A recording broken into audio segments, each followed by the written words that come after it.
ചേലക്കരയിൽ 1 രൂപയ്ക്ക് ബെഡ്ഷീറ്റ് 500 പേർക്ക്. വസ്ത്രങ്ങളിൽ വിലക്കുറവിന്റെ വിപ്ലവം തീർത്തുകൊണ്ട് മുന്നേറിക്കൊണ്ടിരിക്കുന്ന വസ്ത്രമഹാത്ഭുതത്തിന്റെ ഉദ്ഘാടനത്തോടനുബന്ധിച്ച് ഉദ്ഘാടന ദിവസമായ ജനുവരി 2-ാം തീയതി വ്യാഴാഴ്ച മുതൽ ജനുവരി 4 ശനിയാഴ്ച വരെ ഔട്ട്ലെറ്റിൽ നിന്നും ഓരോ ദിവസവും പർച്ചേസ് നടത്തുന്ന 500 ഉപഭോക്താക്കൾക്ക് വസ്ത്രമഹാത്ഭുതം. Chelakkara Pazhayannur road, Meppadam, Chelakkara. Online app വഴി ജോലി വാഗ്ദാനം ചെയ്ത് പണം തട്ടിയ കേസിൽ യുവാവ് അറസ്റ്റിൽ. ഇടുക്കി ആനക്കര അമ്പലമേട് കയത്തുങ്കൽ വീട്ടിൽ കെ ഷാനാണ് ഷൊർണൂർ പോലീസിന്റെ പിടിയിലായത്.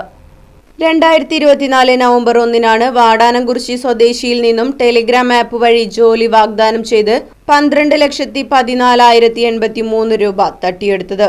ദിവസങ്ങൾ കഴിഞ്ഞും ഒരു മറുപടിയും ഇല്ലാതായതോടെ യുവതി ഷൊർണൂർ പോലീസ് പരാതി നൽകുകയായിരുന്നു. തുടർന്ന് നടത്തിയ അന്വേഷണത്തിലാണ് ആലുവയിലെ ഫെഡറൽ ബാങ്കിന്റെ ബ്രാഞ്ചിൽ നിന്ന് അന്നേ ദിവസം കെ ഷാനിന്റെ അക്കൗണ്ടിൽ നിന്നും 90,000 രൂപ ചെക്ക് വഴി പിൻവലിച്ചതായി കണ്ടെത്തിയത്. ഇയാളുടെ ബാങ്ക് അക്കൗണ്ട് പരിശോധിച്ചപ്പോൾ 10 ലക്ഷം രൂപ ആകെ അക്കൗണ്ടിലേക്ക് വന്നതായി പോലീസ് കണ്ടെത്തി. ഇത്തരത്തിൽ തട്ടിപ്പിനിരയായ ആളുകളുടെ പണമാകും ഇതെന്ന് പോലീസ് സംശയിക്കുന്നു. വാടാനംകുറിശി സ്വദേശിനിയുടെ നഷ്ടമായ ബാക്കി തുകകൾ മറ്റ് സംസ്ഥാനങ്ങളിലെ ബാങ്ക് അക്കൗണ്ടുകളിലേക്ക് എത്തിയിട്ടുണ്ടാകുമെന്നാണ് പോലീസ് പറയുന്നത്.